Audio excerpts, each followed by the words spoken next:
أعوذ بالله من الشيطان الرجيم هو الذي أخرج الذين كفروا من أهل الكتاب من ديارهم لأول الحشر ما ظننتم أن تخرجوا وظنوا أنهم مانعتهم حصونهم من الله فآتاهم الله من حيث لم يحتسبوا وقذف في قلوبهم الرعب يقربون بيوتهم بأيديهم وأيدي المؤمنين فاعتبروا يا أولي الأبصار. صدق الله العظيم. رب اشرح لي صدري ويسر لي أمري واحلل عقدة من لساني يفقهوا قولي. محترم سامعین کرام، میں نے آپ کے سامنے سورہ حشر آیت نمبر 2 کی تلاوت کی ہے. باری تعالیٰ ان آیات میں ارشاد فرماتے ہیں، وہی ہے جس نے اہل کتاب کافروں کو پہلے ہی حلے میں ان کے گھروں سے باہر نکال کیا. تمہیں ہرگز یہ گمان نہ تھا کہ وہ نکل جائیں گے، اور وہ بھی یہ سمجھے بیٹھے تھے کہ ان کی گھڑیاں انہیں اللہ سے بچا لیں گی، مگر اللہ ایسے رخ سے ان پر آیا جدھر ان کا خیال نہ گیا تھا. اللہ نے ان کے دلوں میں رعب ڈال دیا، اور نتیجہ یہ ہوا کہ وہ خود اپنے ہی ہاتھوں سے اپنے گھروں کو برباد کر رہے تھے اور مومنوں کے ہاتھوں بھی برباد کروا رہے تھے. عبرت حاصل کرو اے دیدہ بینا رکھنے والوں. حضرات محترم، منہج انقلاب نبوی پر گفتگو ہماری چل رہی ہے. سلسلہ وار میں آپ کے سامنے حضور اکرم صلی اللہ علیہ وسلم نے جس انقلاب کو برپا کیا تھا اس کے مراحل کیا ہے اس پر گفتگو کر رہا. جس وقت حضور اکرم صلی اللہ علیہ وسلم کی بعثت ہوئی ہے، سب جانتے ہیں کہ وہ عرب کا جس ماحول میں آپ کی بعثت ہوئی ہے اسے ہم جاہلیت کا دور کہتے ہیں. جاہلیت ان معنوں میں نہیں تھی کہ وہ لوگ جنگلوں میں رہتے تھے، کھانا پینا نہیں آتا تھا یا بغیر کپڑوں کے رہتے تھے. جاہلیت ان معنوں میں نہیں تھی. زبان پر ان کو بڑا فخر تھا، شعر و ادب پر بڑا کمال تھا، باہر ملکوں سے تجارت کرنے والے لوگ تھے، مگر اس کے باوجود بھی جو ہے ہم ان کو جاہلیت کا زمانہ کہتے ہیں. وہ ان معنوں میں کہ ان کے پاس وحی کی روشنی، وحی کا علم وہ نہیں تھا. باقی دنیاوی اعتبار سے کافی ترقی یافتہ تھے وہ لوگ، چونکہ اللہ کی وحی رسول اکرم صلی اللہ علیہ وسلم یا اس سے پہلے جو انبیاء آئے تھے ان کی تعلیمات مسخ ہو چکی تھیں یا ختم ہو چکی تھی، ان سے دور ہو چکے تھے.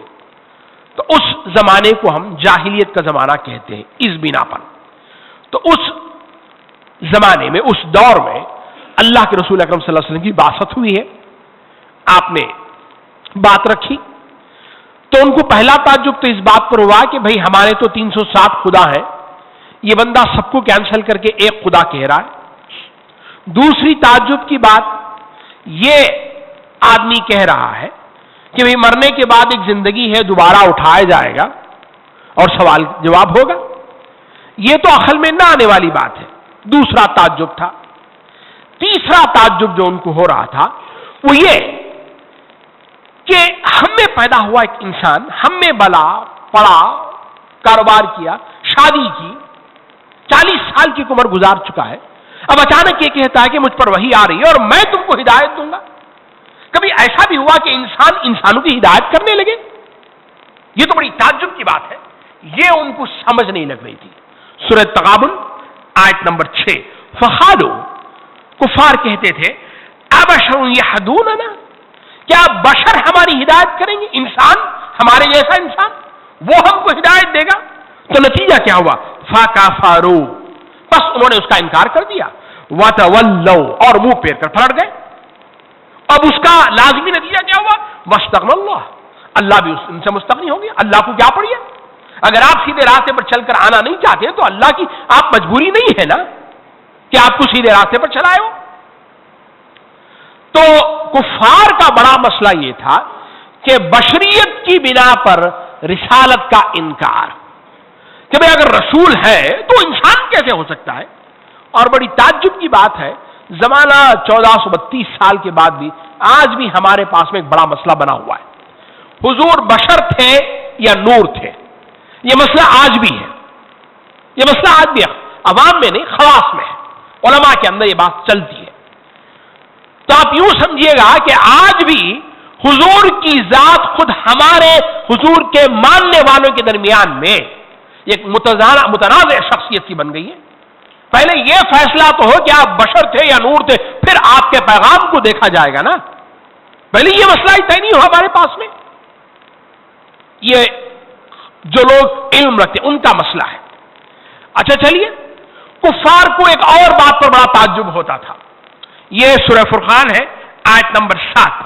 وہ کہتے تھے, وقالوا, کفار کہتے تھے, مالی ھذا الرسول, یہ کیسا رسول ہے؟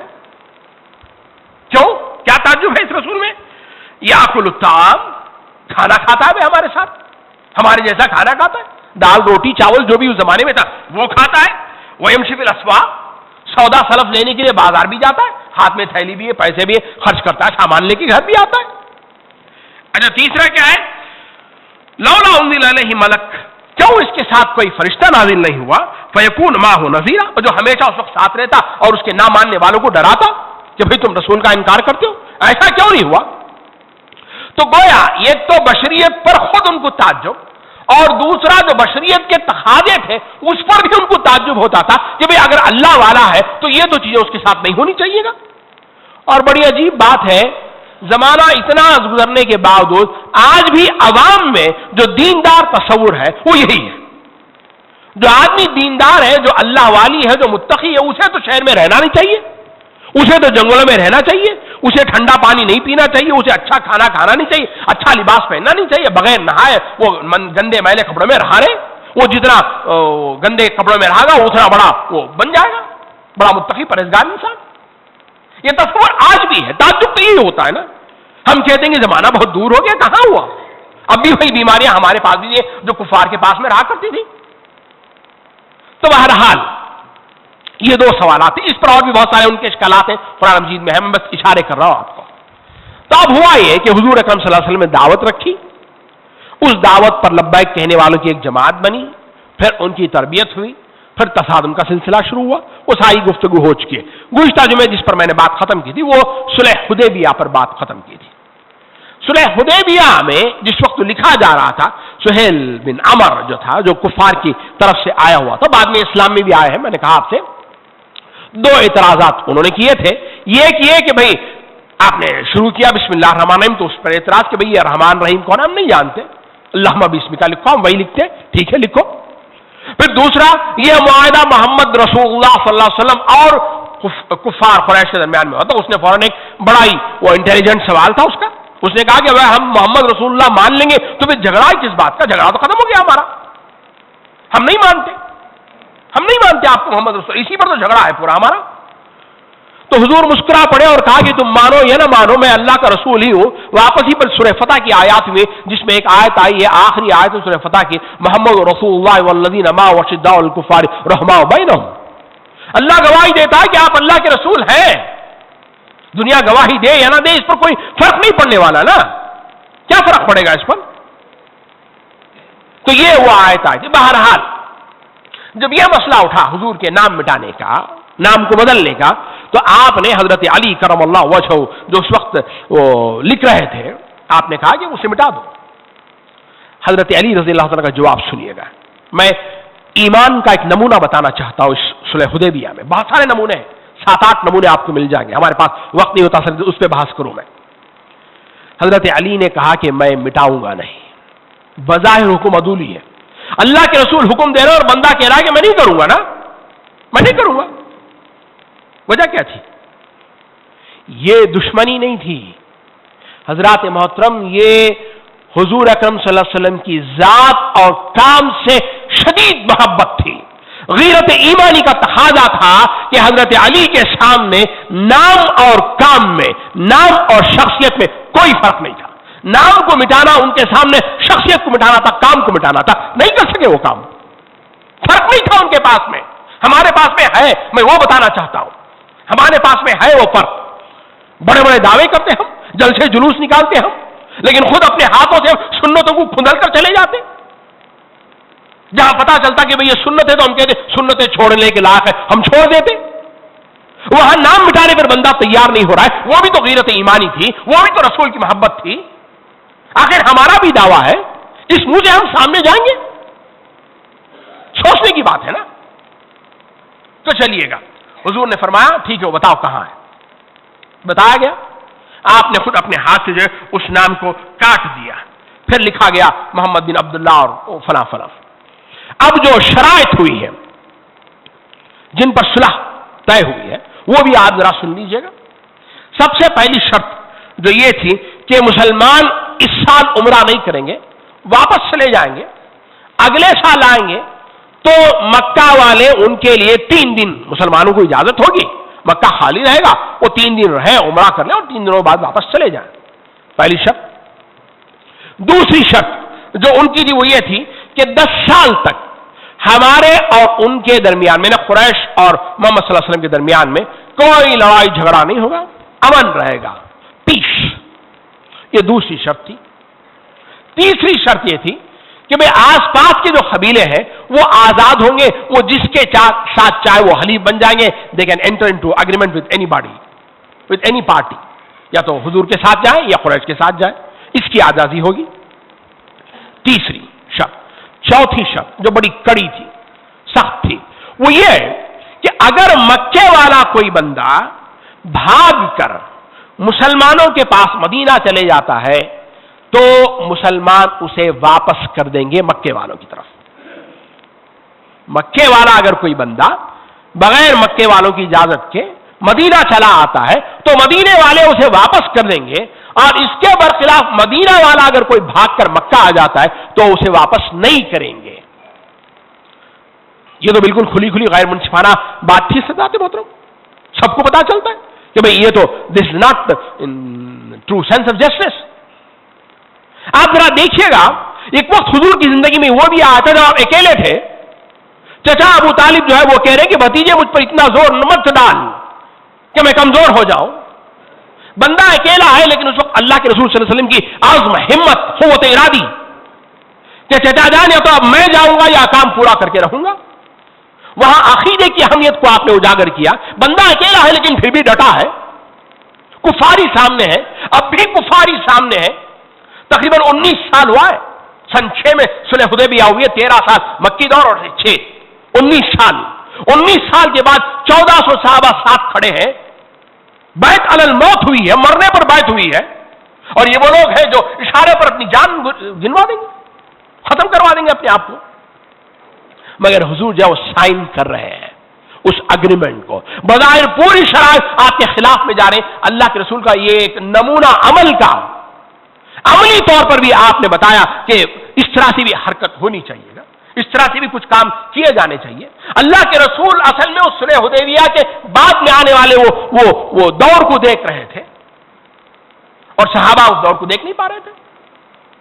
غیرت ایمانی، پریشان ہو گئے. یہ فطری تقاضا ہے، فطری بات ہے کہ بھئی آخر ہم، بلکہ حضرت عمر رضی اللہ تعالیٰ سے بات آتی ہے غیرت ایمانی، ان کا جوش کہ صبر کا دامن ہاتھ سے چھوٹ گیا. پوری سیرت کی کتابیں آپ دیکھ لیجیے گا، وہاں واقعہ آپ کو مل جائے گا. وہ حضور صلی اللہ علیہ وسلم کے پاس گئے اور ایسے سوالات پوچھے کہ آپ اللہ کے نبی نہیں ہیں؟ کیا اللہ ہمارے ساتھ نہیں ہے؟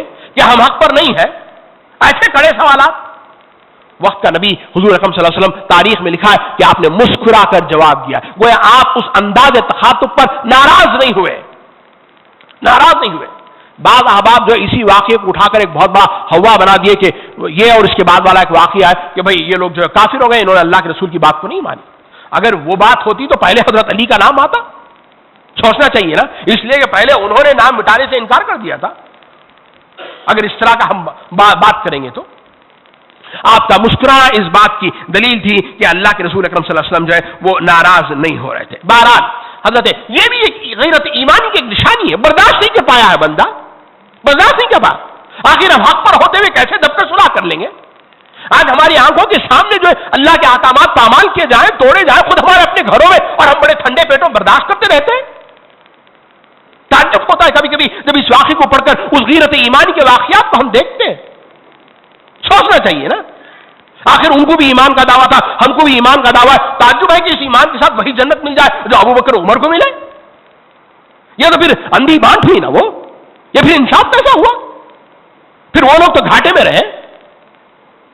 تو بہرحال حضرت ابو بکر حضرت عمر رضی اللہ عنہ کو پھر بھی تسلی نہیں ہوئی. وہ حضرت ابو بکر کے پاس گئے، وہی سوال کیا، اور حضرت ابو بکر نے بھی وہی جواب دیا جو اللہ کے رسول اکرم صلی اللہ علیہ وسلم نے جواب دیا. دیکھیں کمپیٹیبلٹی کتنی رہی ہے اللہ کے رسول میں اور صحابہ میں، حضرت ابو بکر صدیق میں. وہی جواب دیے جو اللہ کے رسول نے. یہ بھی ایک ایمان کا انڈرسٹینڈنگ تھی وہاں پہ. سمجھا کہ اگر اللہ کے رسول کر رہے تو یقین اس میں بھلائی ہے، خیر ہے ہمارے لیے. تو بہرحال یہ تو ہوا صحابہ کی طرف سے. لیکن جس چیز نے وہ جلتی پر تیل والا کام جو کیا ہے نا، وہ یہ تھا کہ وہی بندہ سہیل ابن عمر، ان کے بیٹے ابو جندل یہ ایمان لا چکے تھے. باپ نے ان کو گھر میں بیڑیوں سے باندھ کر کے رکھا ہے. وہ بندہ کسی بھی طرح سے جو ہے وہ بیڑیاں چھڑوا کر جو ہے بھاگ کر چلا آیا. اس وقت میں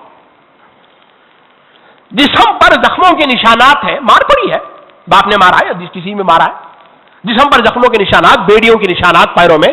وہ بندہ سیدھا دوڑتے ہوئے آیا اور حضور کے خدمے میں لیٹ گیا، خدمے میں لیٹ گیا.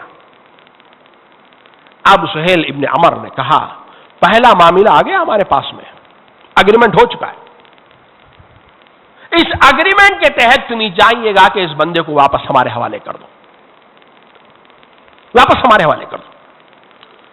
ابو جندل رضی اللہ تعالیٰ عنہ وہ چیخ رہے ہیں کہ اے مسلمانوں، مجھے تم کن بھیڑیوں کے حوالے کر رہے ہو؟ مجھے پھر بھی موت کے منہ میں ڈھکیل رہے ہو؟ میں تو اسلام کے سائے میں آ کر امن سے جینا چاہتا ہوں، پھر تم مجھے کفار کے حوالے کرنا چاہتے ہو؟ آپ ذرا مسلمانوں کے جذبات کا اندازہ کیجیے گا. پہلے تو یہ تو وہ ایک غیرت ایمانی کے ہم دب کر کے صلح کر رہے ہیں، اور پھر ایک بندہ آنکھوں کے سامنے سے دشمن کے حوالے کیا جا رہا ہے. سچ بات تو یہ ہے کہ حضرات محترم کہ اللہ تعالیٰ نے جس طرح صحابہ کی اطاعت شعاری کا امتحان لیا ہے، شاید کسی اور کا امتحان نہیں لیا ہوگا. اور صحابہ بھی قربان جائیے گا اتنی اطاعت شعاری کا وہ ثبوت دیا ہے، تبھی تو قرآن کہتا رضی اللہ تعالیٰ عنہ ورضوا عنہ. خاموش رہ گئے، کسی نے کچھ نہیں کہا. اللہ کسی نے کہا کہ ابو جندل واپس جاؤ، تو اللہ کوئی نہ کوئی سبیل نکالے گا. واپس چلے گئے، صلح ہو گئی. اب اللہ کے رسول اکرم صلی اللہ علیہ وسلم اٹھے اور کہا کہ ٹھیک ہے بھائی، قربانیاں دے دو، حلق کروا لو اور احرام کھول دو، کھول دو حرام. 1400 صحابہ حضرت ابو بکر سمیت، میں اس لیے واضح کر رہا ہوں، ابو بکر بھی بیٹھے ہوئے اس میں. اور حیرانی کی بات ہے، حضور نے الرحیق المختوم میں ہے 3 مرتبہ آپ نے ارشاد فرمایا کہ اٹھو، قربانی دو، حلق کرو اور احرام نکال دو. 3 مرتبہ آپ نے فرمایا، کوئی بندہ اپنی جگہ سے نہیں اٹھا. میں نہیں سمجھتا کہ پوری تاریخ میں، بلکہ قائد کے لیے، ایک لیڈر کے لیے ایک ایسا نازک ترین لمحہ کہ یہ وہ لوگ تھے جو جہاں حضور کا پسینہ گرتا وہاں خون گرا دیتے، تھوک زمین پر گرنے نہیں تھے، اسے لے کے اپنے چہروں پہ مل لیتے. ایسے لوگ ہیں. اچھا اس کی وجہ کیا ہے وہ بھی سن لیجیے گا. یہ نہیں کہ وہ حضور کی بات کا انکار کر رہے تھے، نہ ایسا نہیں تھا، بلکہ صحابہ کے دل میں کہیں نہ کہیں شاید خواہش، یہ امید نہیں ہوگی کہ ابھی کوئی وحی آ جائے. وحی کا سلسلہ تو جاری ہے، ابھی کوئی وحی آ جائے اور اللہ جو اس حکم کو بدل دے کہ نہیں اللہ کے رسول اب آپ اس معاہدے کو چھوڑیے گا، وہ نہیں چلے گا، وہ کل عدم قرار دیا جائے، کچھ اس طرح کی بات آ جائے. تو صحابہ بھی اس انتظار میں بیٹھے ہوئے ہیں، انہیں امید ہے ابھی کہ اللہ کوئی نہ کوئی سبیل اس معاملے سے نکال دے گا. لیکن حضور اکرم صلی اللہ علیہ وسلم بڑے رنجیدہ ہوئے ہیں، ظاہر بات ہے. واپس خیمے میں چلے آئے. ام سلمہ رضی اللہ تعالیٰ عنہ ام المومنین آپ کے ساتھ سفر مبارک پر تھی. آپ نے جا کر ان سے کہا کہ دیکھو یہ لوگ میری بات نہیں مان رہے. تو حضرت ام سلمہ کا مشورہ تھا کہ آپ یوں کیجیے گا، آپ باہر جائیے، کسی سے کچھ مت کہیے گا، آپ سیدھے جائیے، قربانی دیجیے، حلق کروائیے اور احرام کھول دیجیے گا. تو عورت کا مشورہ تھا. بدقسمتی ہمارے پاس بھی ایک تصور ہے، عورت کا مشورہ جو لو مگر اس کا الٹ کرو، یہ بھی ایک ہمارے پاس میں ایک تصور بیٹھا ہوا ہے لوگوں کے ذہنوں میں. تو بہرحال حضور اکرم صلی اللہ علیہ وسلم واپس آئے، آپ نے کسی سے کچھ نہیں کیا، بس یہی کیا. اب جب صحابہ نے دیکھا تو انہیں یقین ہو گیا کہ بھائی اب کوئی وحی آنے والے نہیں ہے، شاید بات طے ہے. تو ایک ایک کر کے اٹھے ہیں، قربانیاں دی اور جو ہے وہ حلق کروایا، بال اتروائے اور جو ہے وہ احرام سے وہ آزاد ہو گئے. اب واپس ہوئے تو اس وقت میں سورہ فتح نازل ہوئے اور اس کی پہلی آیت انا فتحنا لک فتحا مبینا. نبی ہم نے آپ کو کھلی فتح دے دی ہے، کھلی فتح دی ہے. کھلی فتح کن معنوں میں؟ اس صلح حدیبیہ کے اثرات نتائج کیا ہوئے ہیں؟ کیوں قرآن مجید فتح مبین کہتا ہے؟ حضرات محترم، دعوت ایک آدمی سے شروع ہوئی ہے، وہ سارے مراحل میں نے آپ کے سامنے رکھے. 19 سال کا عرصہ ہے کم و بیش.